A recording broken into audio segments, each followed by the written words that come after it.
Uma instituição quase milenar, rodeada de mistérios. Quando criada, só admitia brancos de alta linhagem social e econômica. Proibia a prática de adultério por parte de seus associados, bem como desfiliava irmãos que se separassem de suas esposas. Mulheres não eram admitidas em seu quadro social. Essas são só algumas práticas registradas nos estatutos de criação da Irmandade do Santíssimo Sacramento. Nesse vídeo, iremos entender por que foi criada essa confraria e quais desses requisitos ainda são seguidos até os dias atuais. No ano de 1195, nascia na cidade de Troyes, na França, Jacques Pantaleon. Filho de um sapateiro, estudou teologia e direito civil em Paris, ingressou na Igreja Católica e subiu na escala hierárquica até que, aos 66 anos de idade, fora nomeado Papa Católico no ano de 1261, adotando o nome de Urbano IV. Seu pontificado foi de apenas 3 anos, pois faleceu em 1264 aos 69 anos. 3 dias antes de sua morte, o Papa Urbano IV instituiu a festa do Santíssimo Sacramento em homenagem à presença real de Cristo na Eucaristia. A festa deveria ser celebrada na quinta-feira, após a festa da Santíssima Trindade, que acontece no domingo depois de Pentecostes. Comemora-se no dia de Corpus Christi. A festa era composta por uma missa seguida de uma procissão, em que os devotos enfeitavam as ruas com tapetes feitos de areia ou serragem colorida, formando desenhos dedicados a Jesus Cristo, o Salvador. Tal costume é seguido ainda nos dias atuais pelos fiéis cristãos. Na mesma época, a Igreja Católica designou alguns irmãos da sociedade para auxiliar na organização e na arrecadação de fundos para a realização da referida festa. Esses irmãos eram escolhidos dentre os mais influentes da sociedade, pois dessa forma seria mais fácil persuadir a população a participar. A esses membros atribuiu-se a nomenclatura de Irmãos do Santíssimo Sacramento. Esses irmãos se uniram para formar a Irmandade do Santíssimo Sacramento, a qual perdura até os dias atuais. Como citado anteriormente, uma das teses usadas para justificar a necessidade da criação da Irmandade do Santíssimo Sacramento foi a de obter apoio financeiro e logístico para pôr em prática os eventos e atividades da Igreja. Os irmãos, por sua vez, se interessavam em participar da Irmandade por vários motivos, sendo os principais deles a fé de que estariam daquela forma servindo a Deus e o de ordem socioeconômica, pois os irmãos eram vistos como os mais poderosos e influentes da região. Seus lugares nas igrejas eram sempre os mais próximos do altar. Devido a esse fato, a sociedade passou a assimilar durante muito tempo que quanto mais próximo do altar, maior seria o status da pessoa. Também nas procissões, como retribuição pelos trabalhos e as gordas contribuições oferecidas pelos irmãos escolhidos entre os mais influentes da região, estes seguiam o cortejo, precedidos apenas pelo representante do clero local. Todos os irmãos do Santíssimo, durante as reuniões, cerimônias e procissões, tinham que vestir-se, cada um com sua opa, uma espécie de casaco sem mangas e de cor vermelha em homenagem ao sangue do Santíssimo. Tal ritual também ainda é seguido nos dias de hoje. Ao longo dos anos, a Irmandade do Santíssimo Sacramento foi se propagando, inicialmente pela Alemanha, França, Itália e depois para o restante do mundo. No Brasil, a primeira Irmandade foi fundada no Rio de Janeiro, entre os anos de 1567 e 1569. Era inicialmente destinada às elites brancas da cidade. A Irmandade do Santíssimo Sacramento do Rio de Janeiro teve um papel fundamental no âmbito cristão quando ajudou a Igreja a levantar fundos para grandes obras, como, por exemplo, a magnífica Catedral de Nossa Senhora da Candelária, onde fica a sede da dita Irmandade, e também no âmbito assistencial, principalmente no que diz respeito à área da saúde, pois em 1763, quando Frei Antônio, então bispo do Rio de Janeiro, fundou o venerável Hospital Frei Antônio, no bairro de São Cristóvão, delegou a Irmandade do Santíssimo Sacramento como responsável pela administração do hospital. Assistindo os cidadãos cariocas, o hospital é um exemplo das relações estreitas entre o papel da Igreja e do Estado na cidade.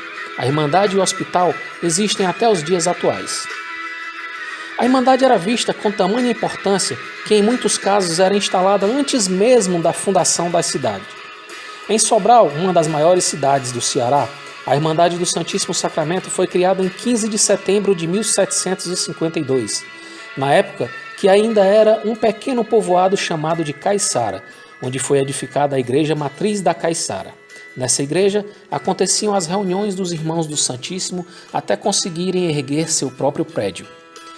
Somente 21 anos depois da criação da Irmandade, em 1773, a povoação de Caiçara foi elevada à categoria de vila, com a denominação de Vila Distinta e Real de Sobral, sendo, portanto, depois da própria Igreja Católica, a instituição mais antiga ainda em atividade na cidade. O padre Francisco Sadoc de Araújo, em sua obra literária Cronologia Sobralense, volume 1, comenta sobre a fundação da Irmandade do Santíssimo Sacramento em Sobral.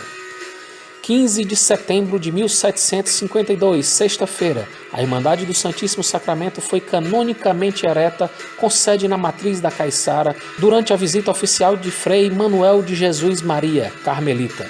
Ainda hoje, esta bicentenária Irmandade tem presença nos atos religiosos da Catedral de Sobral, verdadeira relíquia de nossa história religiosa. Dom José Tupinambá da Frota, o primeiro bispo de Sobral, relata em seu livro História de Sobral sobre as condições de admissão na Irmandade do Santíssimo Sacramento. Essa Irmandade sempre esteve consciente de conservar sua reputação, caso ela só admitia homens honestos, dignos e de boa linhagem. Este comentário de Dom José Tupinambá da Frota, vigário e bispo da cidade por 51 anos, ele mesmo, membro da Irmandade do Santíssimo desde o ano de 1908, indica a importância atribuída aos critérios de filiação para a manutenção do prestígio da Irmandade do Santíssimo. Elza Marinha Lustosa da Costa, em seu artigo Ritos e Procissões, descreve a Irmandade do Santíssimo como canal de legitimação e comprovação do pertencimento às elites da cidade. No Brasil, ainda não é comum a prática de filiação de mulheres no corpo da Irmandade do Santíssimo, porém algumas cidades já quebraram tal tabu, como em Carapicuíba, no interior do estado de São Paulo. No entanto, em Sobral, ainda vigora a antiga tradição. Porém, na mesma cidade, bem como em todo o país, extinguiu-se o requisito da cor da pele para a admissão de sócios.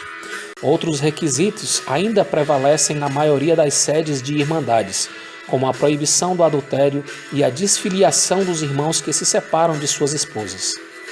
As Irmandades do Santíssimo foram responsáveis por impulsionar a expansão da Igreja Católica, bem como de obras sociais importantes, através da construção de igrejas, escolas, hospitais, entre outros benefícios trazidos em grandes cidades como Rio de Janeiro e até em cidades menores como o caso de Sobral.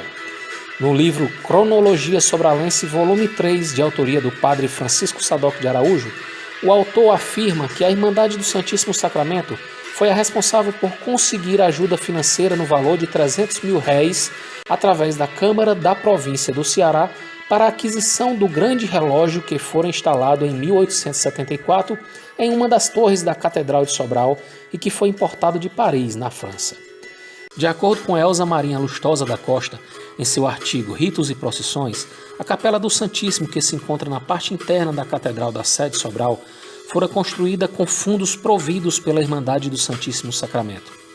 Conforme o livro Os Frotas, escrito pelo ilustre padre José da Frota Gentil, o sino grande da catedral também fora doado pela Irmandade do Santíssimo Sacramento no ano de 1853 pelo comendador João Tomé da Silva, que também fora presidente da referida confraria. Nos anos de 1990, a catedral precisou substituir o velho sino de 140 anos e mais uma vez contou com o apoio da Irmandade do Santíssimo Sacramento.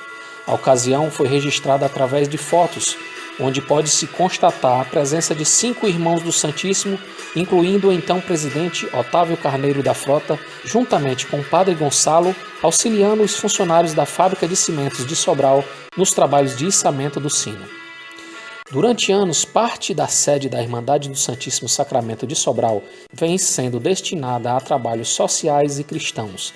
Inicialmente, no local funcionou uma escolinha destinada a atender a população carente da cidade e posteriormente foi cedida para a Catedral da Sé para que fossem lá realizados atendimentos à população em geral.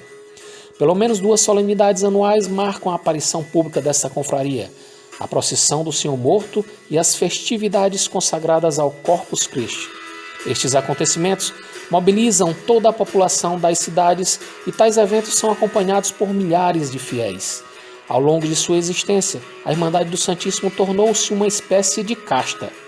Durante muito tempo, aqueles que eram afiliados a ela podiam se afirmar junto à comunidade como pertencente às elites locais. Os nomes que constam nas atas da Irmandade são os mesmos que dominam a cena política e econômica em todos os acontecimentos maiores das cidades. Vejamos novamente o caso de Sobral. Seus presidentes eram em sua maioria prefeitos, senadores, deputados, governadores, capitão-mor, juízes e grandes empresários. Dentre essas personalidades podemos destacar o senador Francisco de Paula Pessoa, que também foi deputado e presidiu a Irmandade do Santíssimo Sacramento de Sobral na legislatura de 1871 a 1872. Vicente Alves de Paula Pessoa, que foi juiz, senador e vice-presidente das províncias do Rio Grande do Norte e Ceará. Presidiu a Irmandade do Santíssimo Sacramento por 2 legislaturas, em 1865 e 1883. Dr. Vicente César Ferreira Gomes, que foi o primeiro prefeito de Sobral após o advento da República, governando a cidade de 1890 a 1891, presidindo a Irmandade em 1893 até 1894. O coronel José Ferreira Gomes, que foi o segundo prefeito de Sobral, governando a cidade de 1891 até 1892, presidiu a Irmandade de 1903 a 1904. Joaquim Barreto Lima, o eterno Quincão, foi um dos mais populares prefeitos da cidade de Sobral, eleito por 2 legislaturas. Presidiu a Irmandade do Santíssimo Sacramento por 2 legislaturas, 1970 e 1972. Nos dias atuais, a Irmandade do Santíssimo não adota mais o critério de posição social, porém mantém-se os requisitos citados por Dom José Tupinambá da Frota, onde ali só são admitidos pessoas de conduta honesta e digna. Como dizia o Padre Sadoc, a Irmandade do Santíssimo é uma verdadeira relíquia de nossa história religiosa.